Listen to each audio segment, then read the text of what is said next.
Hi viewers, a bit of a different video for you today. Now there is a correlation between the watch story I'm about to tell you and silver and gold, and it isn't just the fact that some watches are made of those precious metals. So stay tuned to find out what the correlation is. So I'll start by giving you a bit of a background story about this fake watches situation. Now my accountant was also one of my clients, and he put me onto one of his friends who needed some renovation work done. Very wealthy friend, you know, Mercedes SLK, SLR McLaren, you know, all the caboose. He obviously liked his fast cars, E-Type Jag as well. Anyway, I started working for Bob and his wife, and worked for them for, I don't know, a couple of years, I suppose. Anyway, Bob was also a collector of watches as well as fast cars. Anyway, yes, high-end watches, you know, very expensive brands, and he had a huge collection. And being a bit of a collector myself, we had something in common to chat about. And anyway, I think you know, the work came to an end. I'd finished all the renovation work after a couple of years, and went over and done the odd job for them afterwards. And then I didn't hear from them for I don't know, a year or so. But continued working for my accountant. And anyway, one day he said to me, he said, "Oh, got some news for you about Bob and his wife. They've split up." Oh, I said, "Oh, that's a shame, you know. I enjoyed working for them." Anyway, several months later, he, obviously being a friend of Bob's, my accountant, he said to me, he said, "Oh, I've got a really funny update for you here about Bob."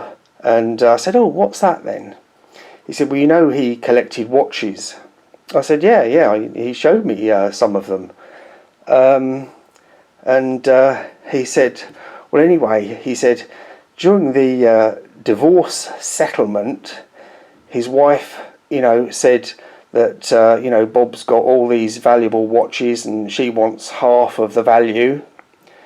And anyway, so they Bob agreed to have them valued, and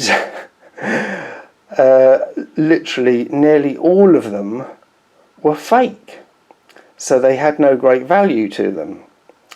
Now what Bob had told my accountant, who obviously he was a very good friend of his, was that the real watches he had taken with him when he moved out, and he'd intentionally bought high-end replicas of all the most expensive watches just as a precaution. Obviously he felt that something was going wrong with their marriage, and as a precaution he was buying these high-end replicas and swapping them out for the genuine articles, which he then took with him when he moved out. So you know, quite an you know, an interesting and true story from, you know, one of my life experiences. Now you know, I know some of you stackers do actually have fake stacks of silver and gold to deter the thieves, and that's really where the correlation lies. So you could have a stack of fake silver or fake gold in your safe, and have the real stuff stashed somewhere else. But anyway, I hope you enjoyed hearing the story, and a very wise Bob. Anyway, thanks for watching. Bye. And for those wondering, yes, of course it was a fake Rolex. Horrible, hideous thing. I'll swap swap it out. There you go, that's better. Bye.